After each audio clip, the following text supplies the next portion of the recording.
On August 30th, 2021, just as the clock was about to strike midnight, the last U.S. forces departed from Kabul International Airport, finally bringing the war in Afghanistan, America's longest war, to an end. At least officially, anyway. Right on the cusp of the 20th anniversary of the 9/11 attacks, Joe Biden declared he would not pass on the war that he voted for onto a fifth president, declaring the U.S. counterterrorism mission in Afghanistan complete. But how exactly can Biden talk about a successful mission and a successful withdrawal when the U.S. and the Afghan forces it spent years training were all but chased out of the country? And during the evacuation, a suicide attack ripped through Kabul airport, killing 170 people. And in response, the U.S., of course, finished the war the same way it started the war, by massacring civilians in a deadly drone strike which left 10 Afghans dead. This is America's longest war, but only one part of the war on terror, or as it should be called, the war of terror. I'm Richard Medhurst, and you're watching the Communiqué.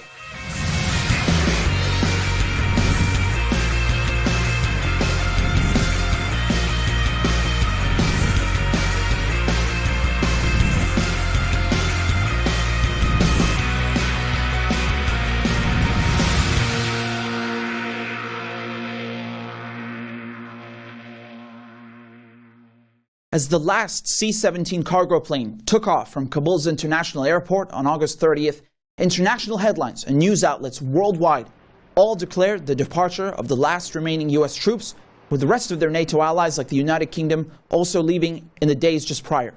Broadcast on virtually every news network, this iconic image in infrared, shot in the dead of night, showing the last soldier, Major General Chris Donahue of the 82nd Airborne Division, climbing up the ramp of a C-17 cargo plane. The last American soldier to leave Afghanistan, after a war that lasted 2 decades and claimed the lives of so many. It's said that around 50,000 Afghan civilians died in this war, but that is just a conservative estimate. The real figure is likely in the hundreds of thousands, with millions more being turned into refugees.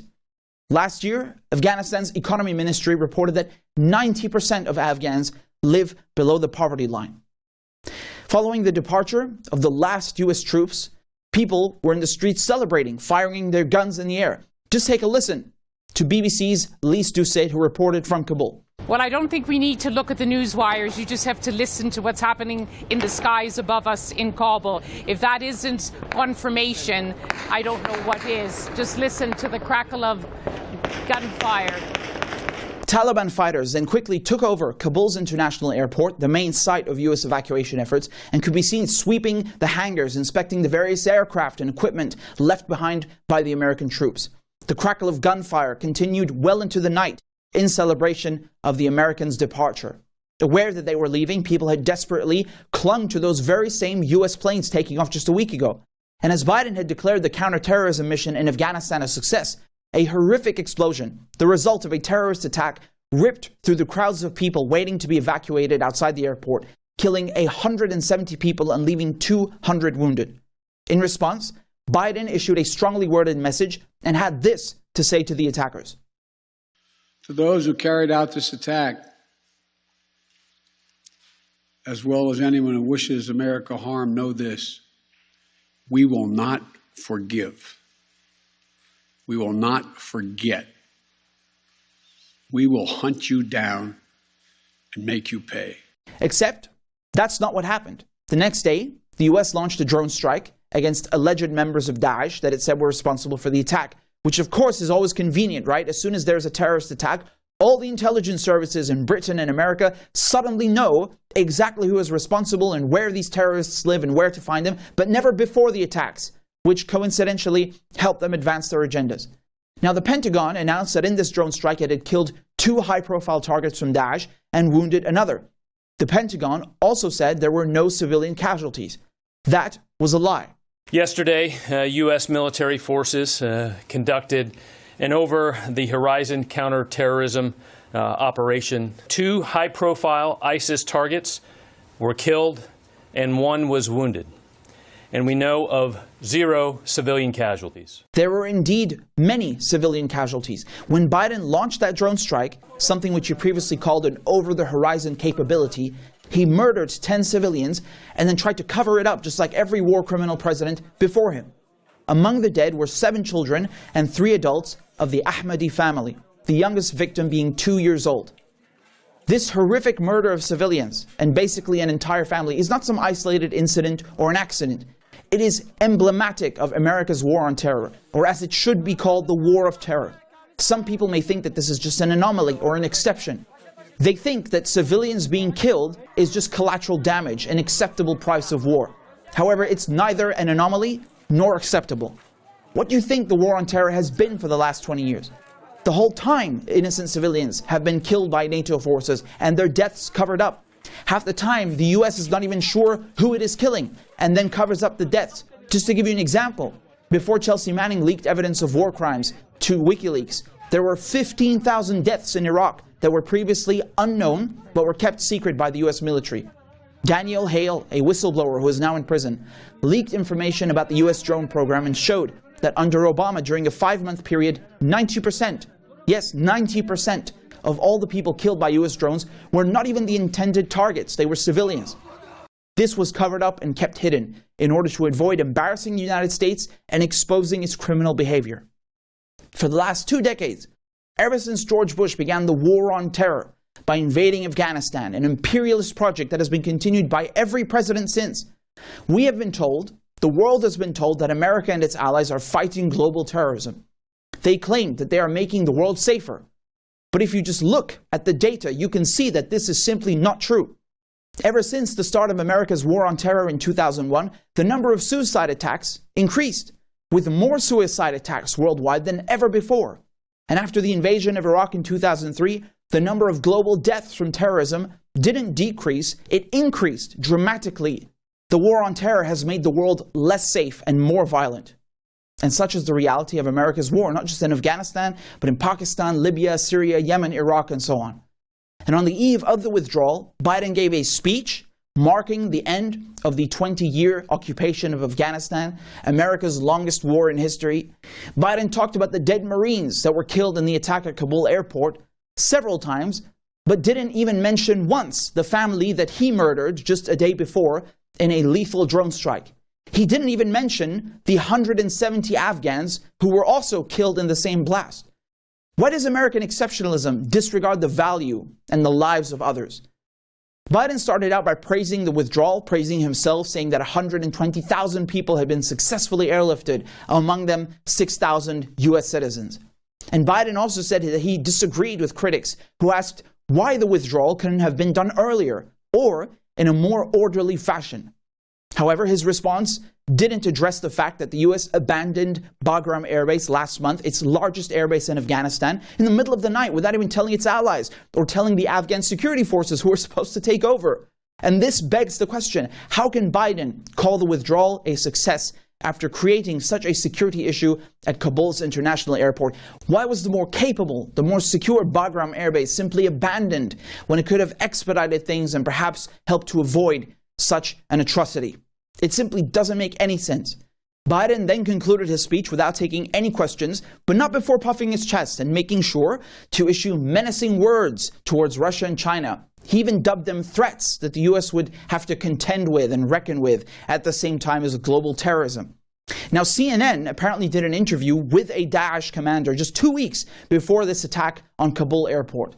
And of course, no opportunity was wasted by CNN's Clarissa Ward to make the issue about Sharia law and stoning people, trying, of course, to paint Muslims in a bad light, as Western media often does, instead of, asking in-depth and pertinent, provocative questions about international relations, geopolitics, just given the seismic nature of this very war. We were operating in Taliban's ranks, however. These people were not aligned with us in terms of belief, so we went to ISIS. Do you think they're not strict enough with their implementation of Sharia? You see, they can't present one example where they have enforced fixed Islamic law punishments, where they have cut off a thief's hand, have stoned to death an adulterer, have stoned to death a murderer. Stay tuned. We'll be right back after this short break. I have the honor of being joined by Margaret Kimberley. She is the co-founder, editor, and senior columnist of the world-renowned Black Agenda Report, which has always been a cornerstone in the fight for black liberation and at the forefront of anti-war and anti-imperialist journalism. Thanks so much for coming on, Margaret. How are you? Thank you for having me. Margaret, I want to ask you first, what are your thoughts on this latest horrific U.S. drone strike, killing 10 Afghan civilians, basically wiping out an entire family. Well, it tells you the story of Afghanistan. This is what the U.S. has been doing for the past 20 years. All this, it's very funny in this country how Afghanistan was kind of disappeared. You didn't hear about it very often, but this is what the U.S. was doing, killing civilians. But all the while, when they did talk about it, propaganda about keeping women safe and the Taliban were going to be so evil. But meanwhile, the drone strikes destroying. I remember when Obama was president and the U.S. killed people in a hospital. Excuse me. And so this is what the U.S. has done. So they decide to leave. I'm glad they're leaving. It is a good thing. But of course, they can't even manage to do so in a way that's efficient and humane. So they make a mess of their departure, having apparently planned very little, cause a bombing to take place as soon as Biden was taking criticism that magically there's a suicide bombing. And of course, they vow revenge, but kill a family with little kids. So Afghanistan, which was a huge scam, $2 trillion spent, going straight to the military-industrial complex, propping up puppet governments with the phony army. And we saw how phony it was towards the end. And so so America leaves the way it entered. In his speech, Biden referred to China and Russia as competition and new threats. What do you think of that? What does it mean when, as Biden is ending the war in Afghanistan, he's calling Russia and China new threats? Well, my only concern about the U.S. withdrawing from Afghanistan is that they plan to concentrate their efforts somewhere else. And Russia and China, especially China now, adversary is the word they love to use. They're an adversary of the U.S. And that the U.S. has some right, just as it had the right to enter Afghanistan, has the right to confront China in its region of the world, because China has dared to be an economic rival of the U.S. So we hear constant propaganda, that is to say lies, about the Chinese government, about their people, about their infrastructure, everything, anything about China's, China bad. You could just shorten it to that. So I am concerned about this withdrawal being part of a larger effort to confront other countries. And that is something we really have to keep an eye on. You see some people in the media who are visibly upset that the war is over. They'd like it to continue. I mean, what is your take on how the mainstream media is reporting on the issue and Biden's handling of it? Well, everybody's performance has been abysmal. The corporate media in this country, they basically are mouthpieces for the state. They are mouthpieces for imperialism.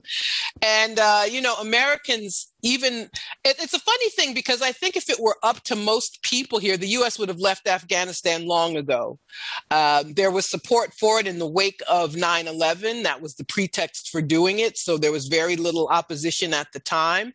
But there are many people, I'd say most people, who see no reason for the U.S. to be in Afghanistan after 20 years. So I think withdrawal is something that in the abstract had popular support. But Americans like to think of their country as being good and efficient and doing things the right way. So I think there was, frankly, embarrassment. I think there was more concern about those first scenes we saw of people hanging on to airplanes. It was not the image that Americans have of themselves and have of their government. So it's easy for people who, in fact, may support the overall decision to be whipped up into a frenzy about America looking bad. And these so-called journalists are just a disgrace.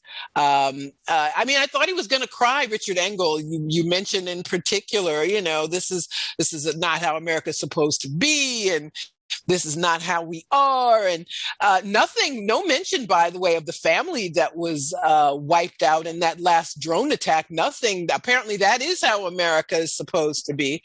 So it's really been terrible. It's once again, we see, if you want to know what's happening in the world, the last thing you should do is consume the information given by corporate media in this country. And, I know a lot of people say that the war in Afghanistan is about resources, and of course it is in part, but could you explain perhaps how this war, and in fact imperialism in general, is also linked to racism? Well, there are many it seems that the global South is always a target for plunder, for control, for propping up presidents. The president of Afghanistan left town with $170 million. But apparently he left some of it behind. He, was stuffing his airplane so full of stuff, and some of it got left behind. But they have these leaders, quote unquote, who are trained by the U.S., go to U.S. universities, etc., and then go back to their countries to help the U.S. And NATO do whatever they want. And it usually is the global South that is seen as being incapable of carrying on their own affairs and needing to be controlled. The white man's burden. Still, here we are in the 21st century. That's essentially what it is. But I tell everyone, who should run Afghanistan except Afghans? And I want to point out something else. It's, this interference is 40 years old. It started when Carter was president. So this has been going on for a very long time. And the Taliban, they were first the friends, the Mujahideen, and the U.S. was giving them money and weapons, and they met with Reagan, every president from Carter onward. This is a very long story, and people liberals wringing their hands. Oh my God, the Taliban will run Afghanistan. Well, they're Afghans. They, let people in Afghanistan figure it out. And it's not our business who runs that country. But it's not our business who runs any country, frankly. What do you make of these people who are trying to, use women's rights as a pretext to continue occupying a sovereign country, to stay in Afghanistan and keep the war going? It's the last refuge of scoundrels. I mean, I'm sorry. I don't see any other way to look at it. Nobody talks about the Afghan women who were killed in drone strikes. Nobody seems to care about that. Nobody seems to, there's amnesia about how, as I just said, these interventions have gotten rid of governments that would be friendlier to women and to their human rights. So that to me is very strange. But it just shows you how untrustworthy liberals are when you're talking about imperialism. This is no time for this reformist nonsense. This is a time to really be serious and to look at the impact that the United States has around the world, and to question all of it, to question the 800 military bases around the world, to question the defense budget. It's 60% of the discretionary budget in the United States. And it's why we don't have the things that we need. So all of it, the right, this perceived right to intervene, the amount of money spent, the U.S. being all over the world. The biggest producer of fossil fuels in the world is the U.S. military. So people who claim to be concerned about climate change, they need to chime in here. And when you have people in the media, or just pro-war people in general, imperialists, saying that the U.S. is abandoning its allies, what does that mean? What are they referring to exactly? Well, it's leaving its puppets behind, but that's what they do. We're talking about people who are scoundrels. So no, they don't care if the translators or whomever else helped them during their occupation get left behind. They don't care. They're used, they're chewed up and then spit out.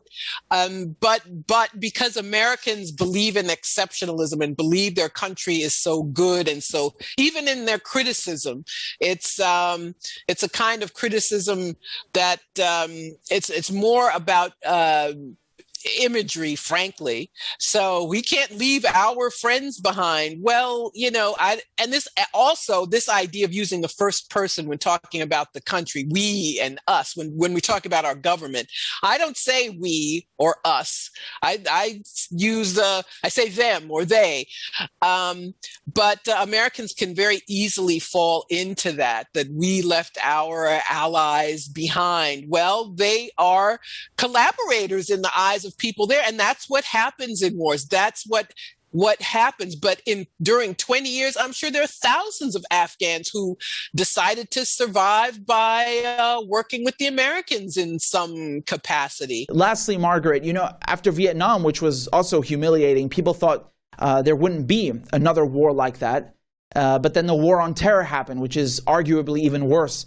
So, some people are saying the same thing now when they're talking about the withdrawal from Afghanistan. Do you think the empire is, in fact, shrinking, as some say, or there's yet worse to come? Well, there could be. I mean, considering these people who run our country, there could be something worse coming.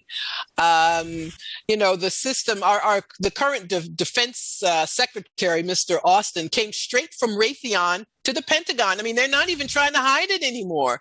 There's supposed to be some period of time. You can't go from a defense contractor to a position in the Defense Department. You're supposed to wait a couple of years. And they had this waiver. He went straight from Raytheon to the Pentagon.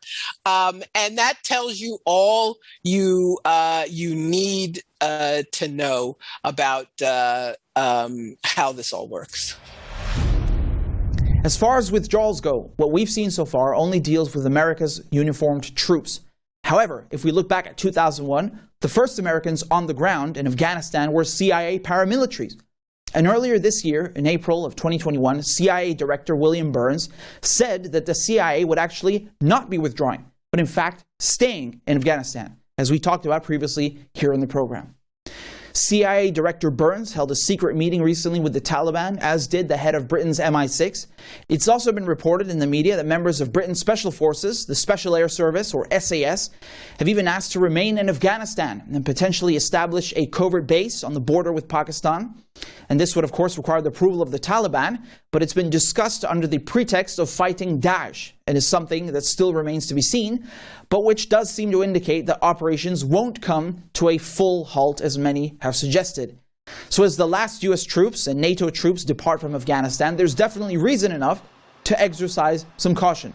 In the past, we've seen how George Bush declared mission accomplished barely 2 months after invading Iraq. In 2011, Obama said he was withdrawing from Iraq, and then in 2014, he was sending troops back in. And to this day, Iraq still has US bases occupying it, like Ain al-Assad and many others. And after Trump murdered Haj Qasem in January 2020, the Iraqi parliament last year voted to expel all foreign troops. This was ignored, and US forces are still occupying the country.